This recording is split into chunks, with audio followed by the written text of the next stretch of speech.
कभी खुद से पूछा है दोस्तों, क्या मैं सच में अपनी पूरी ताकत से जी रहा हूँ या फिर मैं भीड़ में खो तो नहीं रहा? हर दिन जब सूरज निकलता है तो हमसे एक सवाल पूछता है, क्या आज तुम अपने सपने के लिए लड़ोगे या वही रोज की तरह बहाना बनाओगे? तो याद रखो मेरे दोस्तों, हर बड़ा सपना एक बड़ी कुर्बानी मांगता है, एक बड़ा त्याग मांगता है और एक बड़ी दृढ़ शक्ति भी मांगती है। अगर मैं बात करूं एक छोटे से गांव का लड़का जो नंगे पैर स्कूल जाता था, पैसों की तंगी थी, किताबें फटी हुई थी, लोग हंसते थे और कहते थे तुमसे कुछ नहीं होगा, लेकिन उसने दुनिया की बातों पर ध्यान नहीं दिया, बस चुपचाप मेहनत करता रहा, दिन रात हर दर्द को सह करके। और आज वही लड़का अपने गांव का सबसे बड़ा ऑफिसर है। आज लोग उसे देखकर अपने बच्चों को सपना देखना सिखाते हैं, हाउ टू ड्रीम। तो सवाल ये है, तुम किस तरफ हो? हार मानने वालों की तरफ हो या इतिहास बनाने वालों की तरफ हो? तो मित्रों, डॉक्टर एपीजे अब्दुल कलाम का नाम तो सुना ही है, मिसाइल मैन ऑफ इंडिया, और ये देश के पूर्व राष्ट्रपति भी हैं। लेकिन क्या आप जानते हो, उनका बचपन भी बहुत कठिन था। वो मछुआरे के बेटे थे, यानी कि फिशरमैन। घर की हालत बेहद ख़राब थी। सुबह अखबार बांटने जाते थे ताकि पढ़ाई की फीस भर सकें, लेकिन उनके सामने आसमान जो सपने थे वो कभी उसको कम नहीं होने दिया, और उनके सपने आसमान छूते थे। उन्होंने तय कर लिया था, मैं देश के लिए कुछ बड़ा करूँगा। ठुकराए गए, रिजेक्ट भी हुए, लेकिन हार नहीं मानी। हाँ, मैं सही कह रहा हूँ, वो उनको बहुत सारी रिएक्शन भी मिली, लेकिन हर हार को सीढ़ी बनाया उन्होंने, और आज उनका नाम भारत के गौरव में लिखा गया।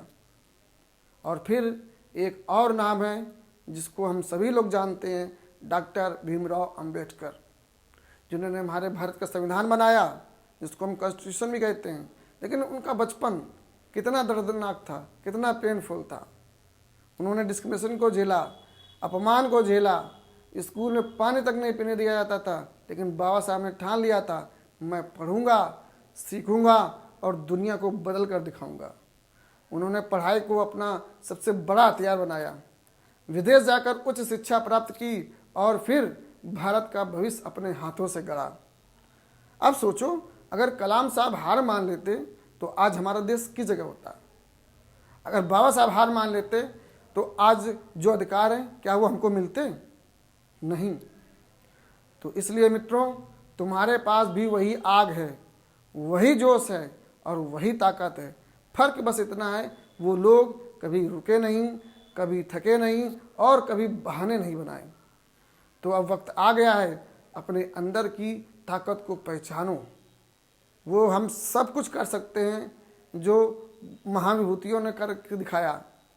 अपने सपनों के लिए लड़ो, गिरो तो भी उठो, रो तो भी चलो, क्योंकि जीत उन्हीं को मिलती है जो आखिरी दम तक लड़ते हैं। याद रखना, तुम्हें कोई नहीं रोक सकता सिवाय तुम्हारे खुद के। आज से एक प्रॉमिस करो, मैं तब तक नहीं रुकूंगा जब तक जीत नहीं जाऊंगा। मैं बहाने नहीं बनाऊंगा, इतिहास बनाऊंगा। तो चलो आज से नई शुरुआत करते हैं। आसमान को छूने का सपना देखो और उसे सच करने के लिए अपनी जान लगा दो। अगर इस वीडियो ने आपके दिल को छुआ है, अगर आपको एक नई आग, एक नई ऊर्जा मिली है, तो दोस्तों इसे ज़रूर लाइक करें, क्योंकि एक लाइक सिर्फ मेरा नहीं, हजारों लोगों को हौसला भी देता है ये। और शेयर करना भी मत भूलिए, क्योंकि हो सकता है आपका एक छोटा सा शेयर, एक वीडियो से किसी का सपना फिर से ज़िंदा हो जाए, कोई फिर से खड़ा हो जाए।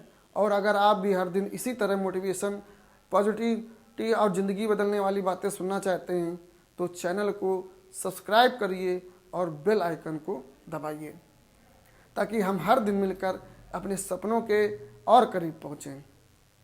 तो मित्रों, सपने सिर्फ देखने के लिए नहीं होते, उन्हें सच करने के लिए होते हैं।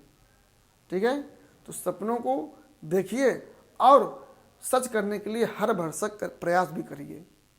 तो मिलते हैं अगले वीडियो में नए जोश के साथ, नए सपनों के साथ। तब तक के लिए धन्यवाद, नमस्कार।